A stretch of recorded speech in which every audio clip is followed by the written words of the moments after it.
Guys फेरि तपाईँहरूलाई weight loss बाबा यहीँ छ है। तपाईँलाई आज म के भन्न चाहन्छु भन्दाखेरि वेट लस गर्न गाह्रो हुन्छ त्यो त मलाई पनि थाहा छ है। म 90 केजीबाट यति झरिसकेँ, मलाई पनि गाह्रो भएको थियो। त्यो टिप्स म तपाईँलाई दिन चाहन्छु है। जस्तै सुरुमा म थाहा छ नि तपाईँलाई अस्ति दिन भने डेली मासु खान्थेँ, डेली हो। जब म वेट लस गर्न थालेँ म के गरेँ भन्दाखेरि हप्तामा 3 चोटि मासु सुरुमा झारेँ। अनि म त्यसले 2 थाल खाना खाने बिहानै, त्यसलाई मैले 1 थालमा झारेँ है।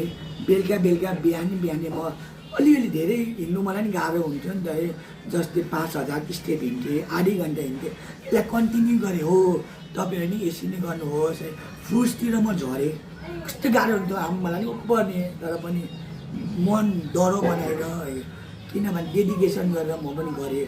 तपाईँ पनि यसरी गर्नुहोस्। हप्ता दिन गाह्रो हुन्छ, 10 दिन गाह्रो हुन्छ, 2 हप्ता गाह्रो हुन्छ। त्यस पछाडि तपाईँ जब वेट लस गर्नुहुन्छ झर्छ तपाईँलाई सजिलो हुन्छ।